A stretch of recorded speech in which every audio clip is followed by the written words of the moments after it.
Hi, I'm Taylor Weldon, creative director here at Carryology, and today I'm reporting in from Fairbanks, Alaska. It's negative 40 degrees Fahrenheit. I'm going to take you through my top 5 favorite pieces of gear on our Alaska adventure.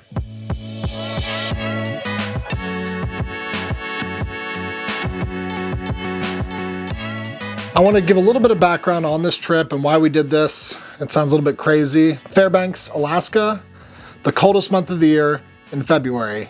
Why would anyone want to do this?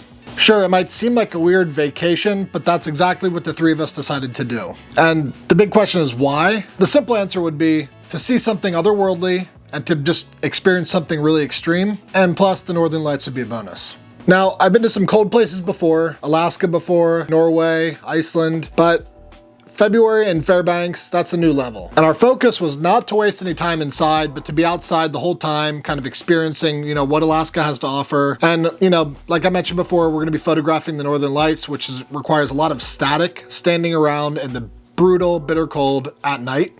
So that being said, super specific cold weather gear was absolutely critical for an experience like this. Now I mentioned there was 3 of us going, and with all 3 of our minds combined, we researched and researched and researched, and we found the very best gear that we could possibly take up to Alaska. And frankly, this stuff was made to keep us alive. Sure, there's some comfort levels and elements in there, but this is truly purpose-built gear meant to keep us alive. And there's some awesome gear items in the complete list, which is gonna be in the description below. Now, the thing is, I don't really have all the time to talk about every single one of these items in detail, so that's why I limited it to 5. Each one of these items in the complete list is awesome. Again, hand-picked, 3 different people thought about it for quite some time. We spent some months researching. So I'm gonna share with you my top 5 items, why I like them, what are the benefits, what did they do for me, what made them really stand out in Alaska.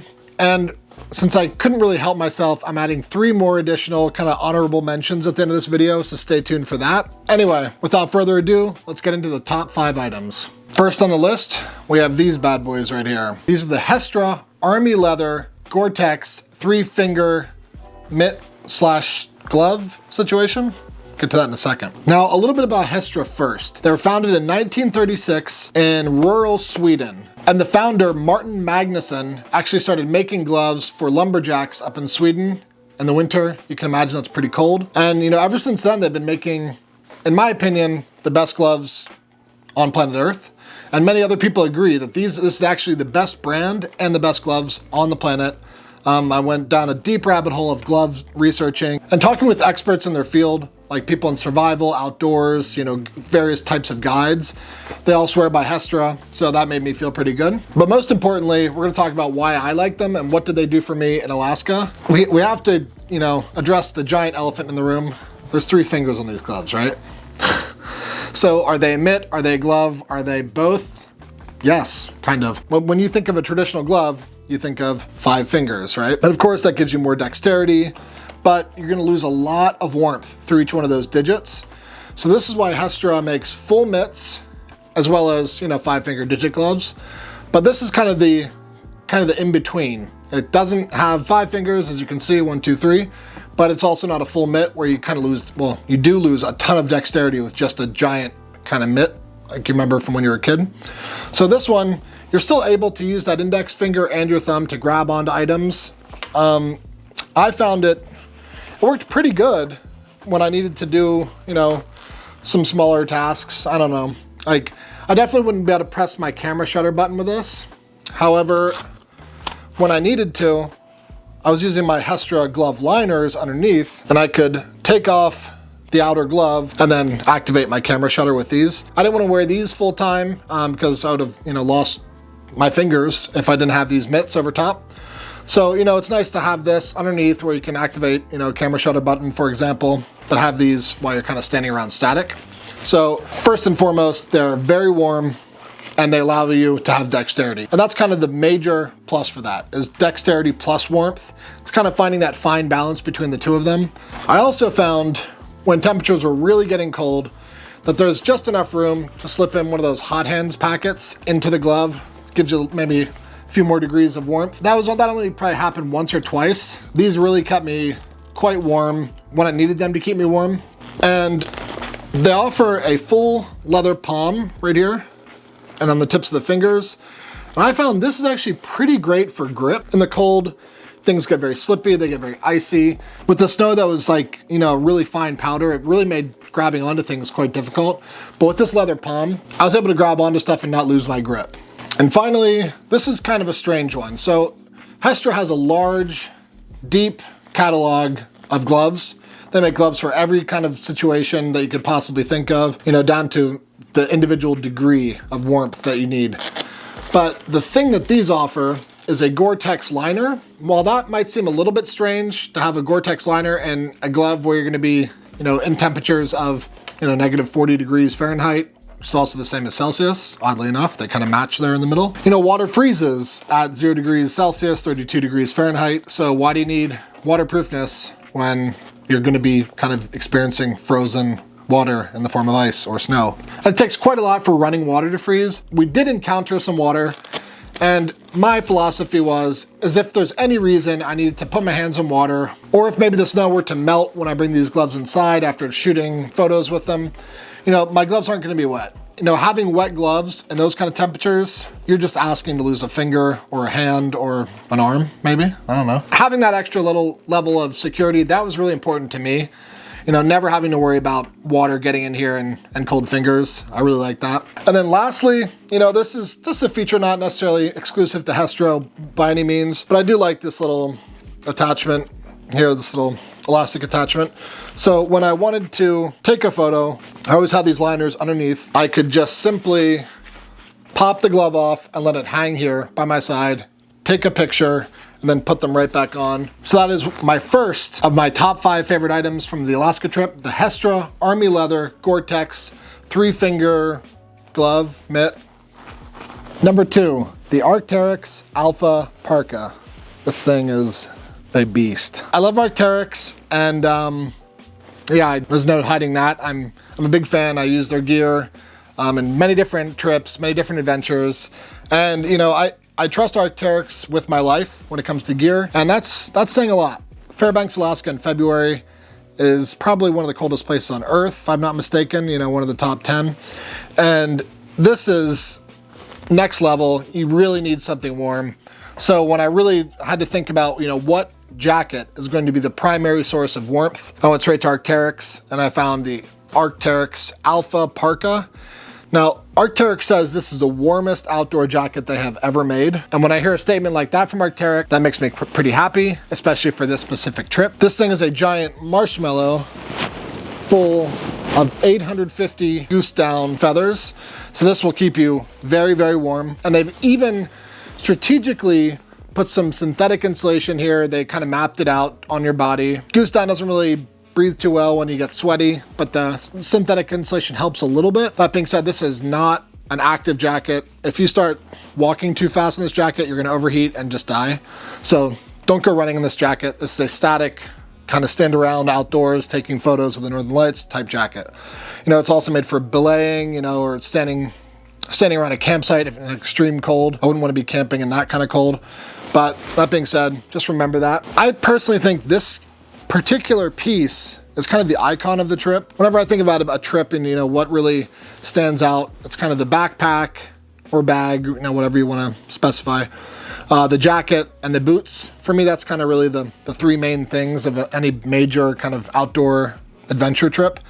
And this one really took the cake. This did everything that I wanted and more. What I really like about this is the fabric here that they decided to use. Yes, there's a ton of goose down in there, but this is made of Gore-Tex 2-layer Infinium fabric, as well as Arcteryx's proprietary Hadron fabric. And basically what this does is it blocks wind. It is mildly water resistant. However, the likelihood of us seeing rain at negative 40 degrees Fahrenheit is pretty low. So, you know, having that little peace of mind that if things, you know, water spills on here somehow for some reason, it's not going to just soak through immediately, but wasn't too worried about that. The Hadron fabric is made with liquid crystal polymer ripstop, and basically what that means is it's very durable. It prevents tears and rips, and it's super lightweight. This is Arcteryx's own proprietary thing. They developed it, and it's awesome. I haven't had it rip, so that's probably a good thing. It's lightweight, strong, and most importantly, it comes in black. I was actually looking for a red one to mix it up for a little bit. They only had black, so hey, I'm happy with black. I like black. Now, I did mention its warmth. I'm pretty sure I did mention the warmth, right? The other benefits of this jacket that I thought were really cool Cool drop pocket on the inside. You know, just like if you need to take your gloves off for some reason, put your beanie in there. Nice big drop pocket. There's one on both sides, and it's outlined in red, so you can find it in the dark. Look at that baffling in there. Ooh, I love this jacket. There is a zippered pocket here on the chest, and I found that also quite useful for when I wanted to keep something, you know, quick in hand, because I have this jacket fully zipped up, not necessarily going to be going on the inside all the time. You want to keep this zipped up to keep all that warmth in. So it was pretty cool to have that quick access zipper. It is also a water resistant zipper. Again, peace of mind, but didn't really encounter any water. The hand pockets are also zippered. They're quite big too, and they're insulated on the front side. That drives me crazy when I have a warm jacket and there's no insulation on the front side of my hands here. So I do like that they put the insulation on the front side. The hood is awesome. I've never actually experienced a hood like this before.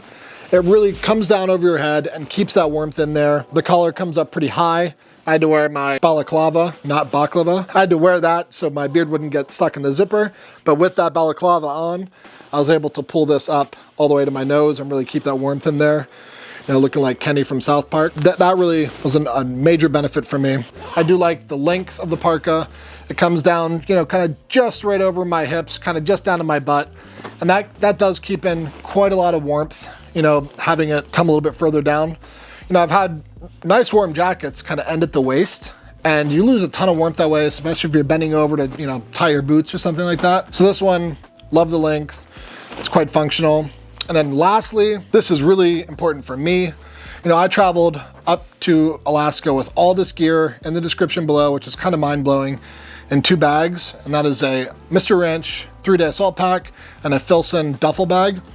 So space is very limited. If it wasn't gonna get used, I was on the chopping block and it got kicked out of the list. So this is quite a large object, as you can see. However, being goose down, it packs down very small. You have to get rid of all this air first, but you can see in the B-roll video that I filmed, there's a nice included stuff sack. So basically, you just turn this parka, not jacket, into this little stuff sack, and you have a nice sized kind of volleyball that can squish into whatever bag you're bringing with you. And there you have it, just like that. So nice little volleyball, or maybe a big volleyball size jacket, and it still will compress further from here. But here it is, the Arcteryx Alpha Parka. Not only is this one of my top 5 favorite pieces for the Alaska adventure that we went on, this is easily my favorite extreme cold weather performance jacket, parka, whatever you want to call it, ever made. I love this thing, and I'm going to be using this for many seasons to come. Now, my third favorite piece of gear from this Alaska adventure is the White's Boots Lochca? L-O-H-C-A. L-O-C-H-S-A. Lochca boot. Anyway, it's from White's Boots.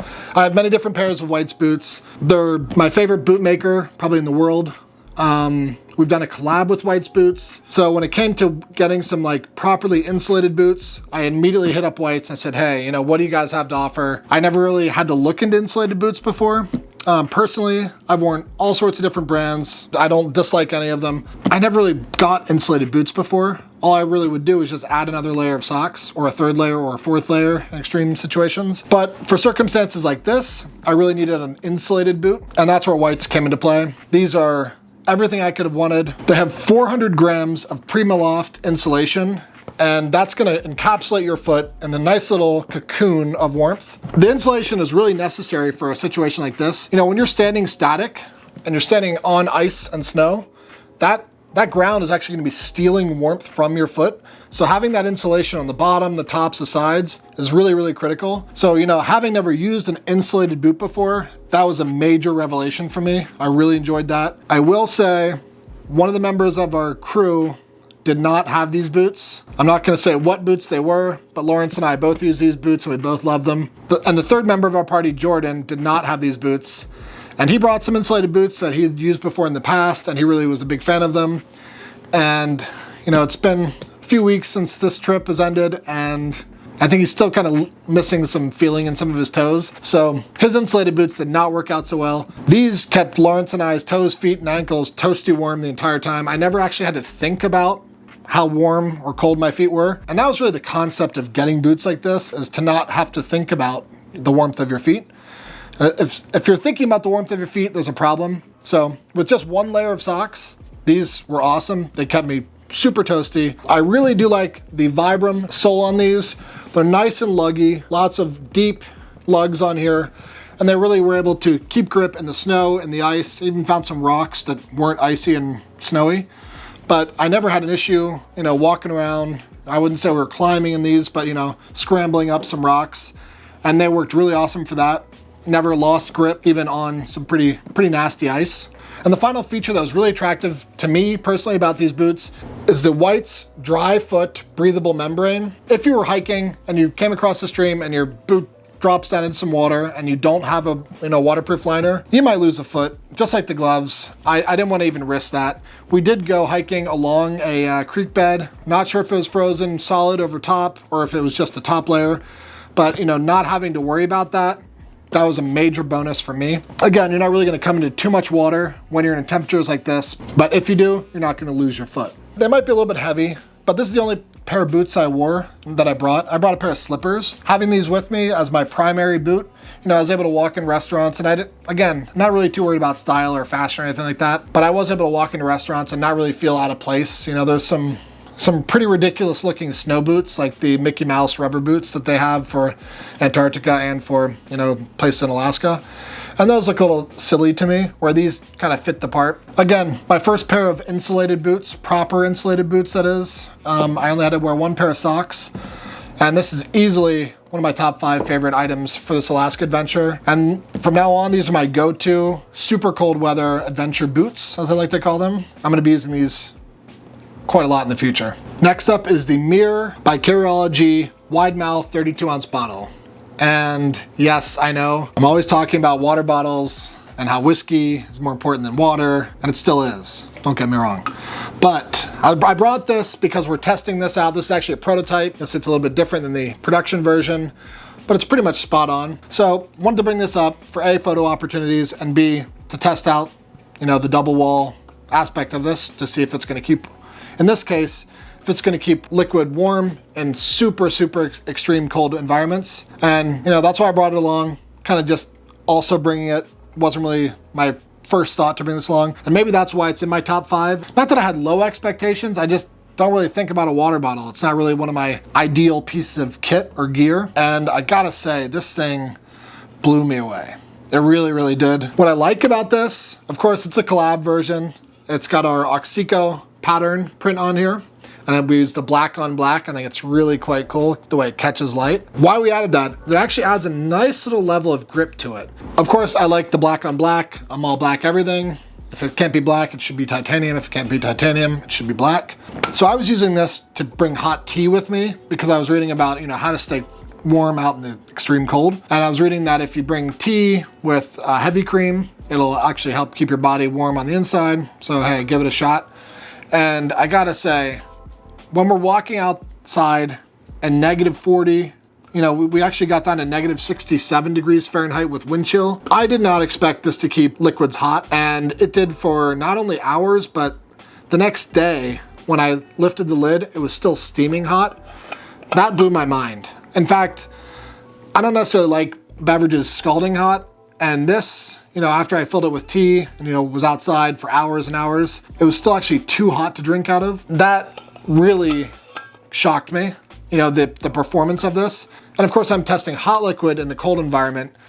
I'm sure this performs equally as well. The thermal efficiency is probably just as equal, keeping cold liquid in a hot environment. And lastly, it's easy to get in and out of my bag. I do like this. You can attach a carabiner onto the lid here. They have several different choices of, toppers. I like this one. I think it looks cool too. Just the angle and the styling of it. But, this is also one of the wide mouth bottles. So for me, when I wanted to take a quick chug of, hot tea out in the bitter cold, I was able to rip this off, and I was able to still kind of retain grip with my gloves. Just chug out of this and pop it back on very quickly. I didn't have to fiddle with anything small and, weird like that. And I gotta say, this, I'm shocked that it's on this list personally, but I really love this thing. And now that the mercury is rising here in Texas, it's gonna be about 190 million degrees. I'm looking forward to using this summer and for many summers and winters to come. Love this thing. Okay, the next one we have, actually, oh, it's right here. It's a beast as well as a mouthful. It is called, the official title is the 46mm Arctic Edition Jumbo Day Date Automatic Watch. Yes, that is a mouthful.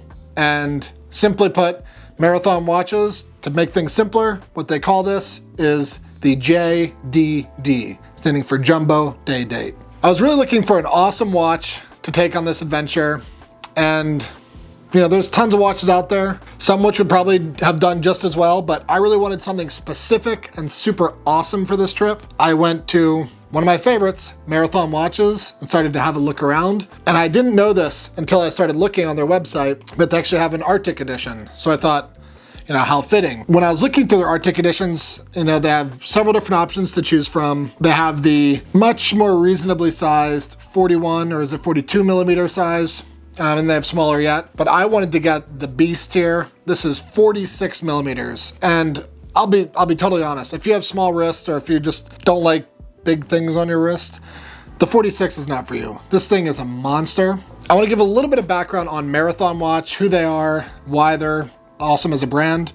So they were founded in 1904 and then later became the Marathon Watch Company in 1939. And since then, they've been supplying timepieces for the Allied militaries across the world. What that means is, you know, sometimes there's three-letter agencies or, you know, special divisions of the Allied forces that come to Marathon and ask for very specific things that have to meet very, very specific criteria and demanding standards and engineering and testing, some of which they actually can't talk about. However, if it passes their tests and their standards, it's definitely going to be good enough for you or I. Honestly, I was pretty concerned about wearing an automatic wristwatch in temperatures down to -40 Fahrenheit, -60 Fahrenheit. I think we bottomed out at -67 Fahrenheit.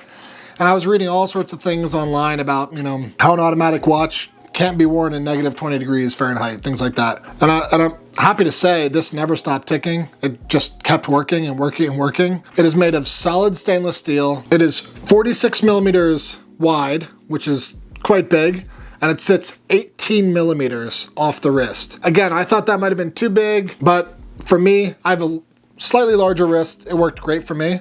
And the thing that really sold me for this particular watch on this particular trip is A, that it's the Arctic edition. I just thought that was so cool. And that basically means it has the white dial there.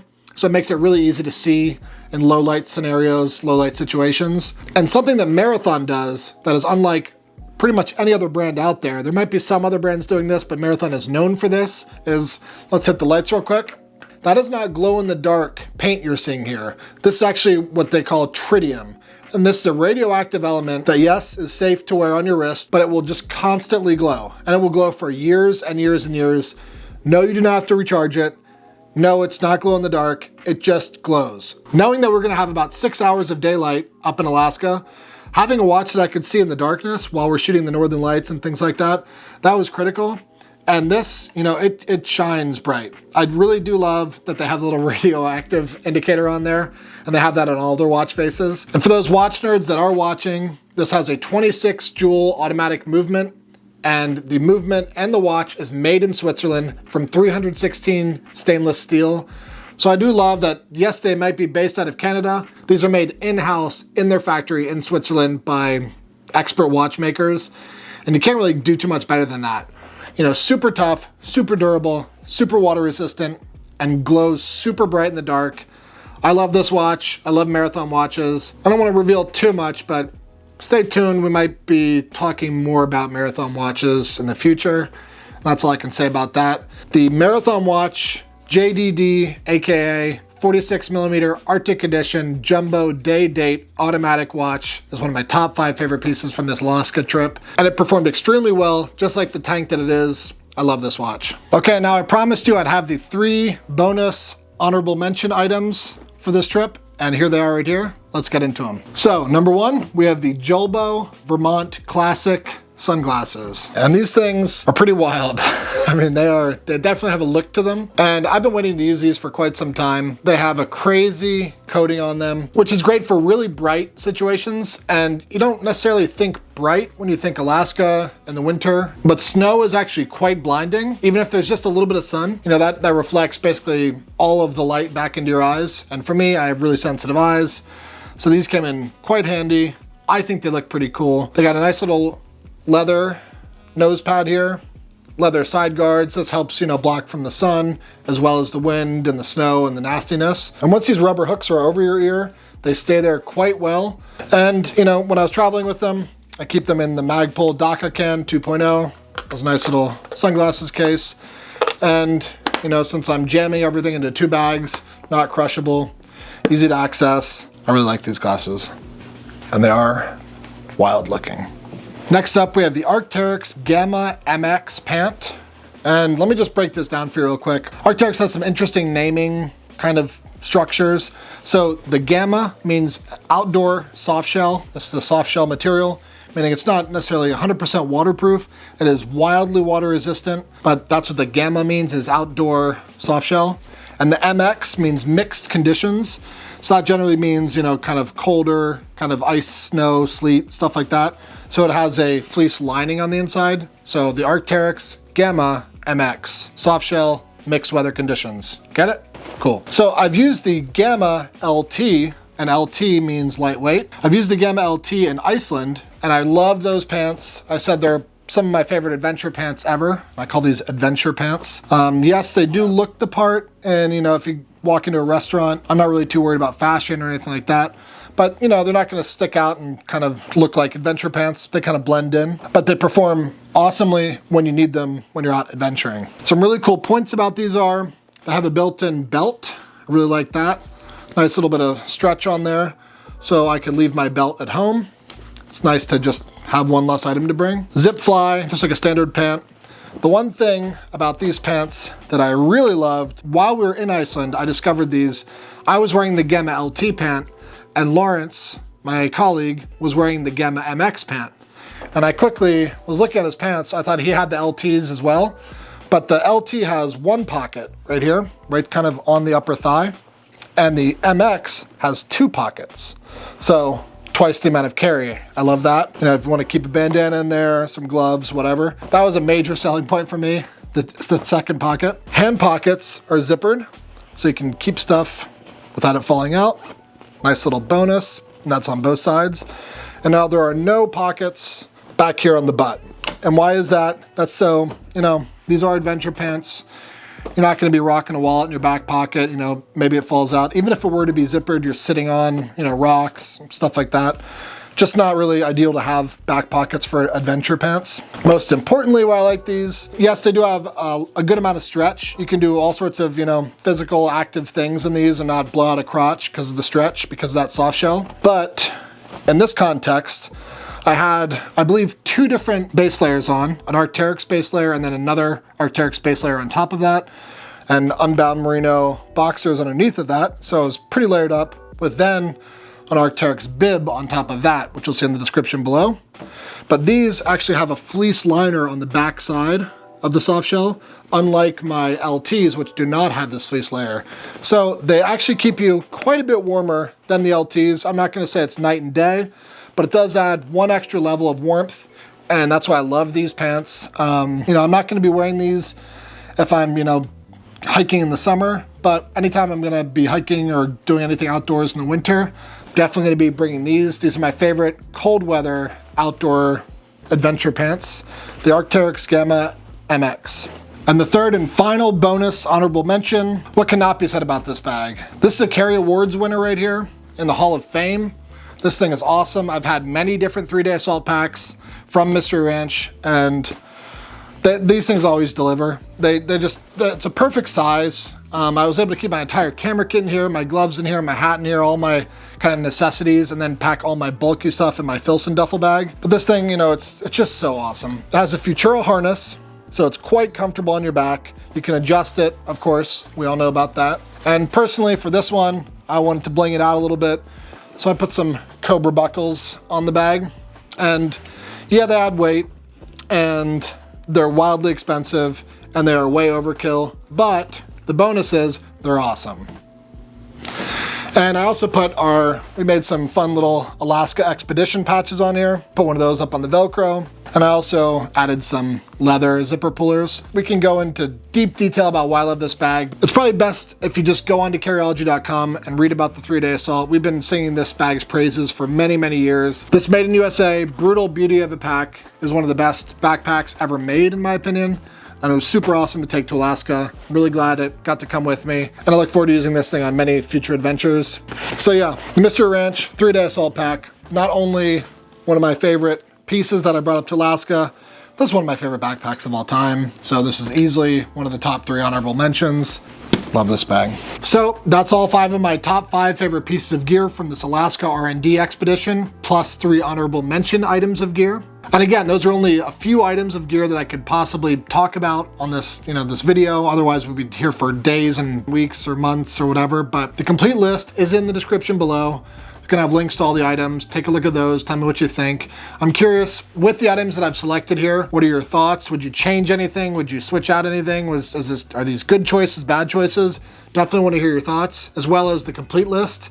Let me know if you would have brought anything else, left anything off. Really curious to hear what you have to say about that. And I want to say a big thank you to all of our gear partners who made this trip possible. Without you guys, we probably would have been freezing and died and lost a finger or feet. And that's Arcteryx, Marathon Watch, Mirror, White's Boots, and Hestra. You guys are lifesavers. And also, big thank you to everyone else in the gear list below. You guys make awesome products. Love your stuff. Thank you so much. And finally, this is Taylor Weldon, Creative Director of Careology, signing off from a much, much, much warmer Austin, Texas. Thanks so much for watching. We'll see you soon.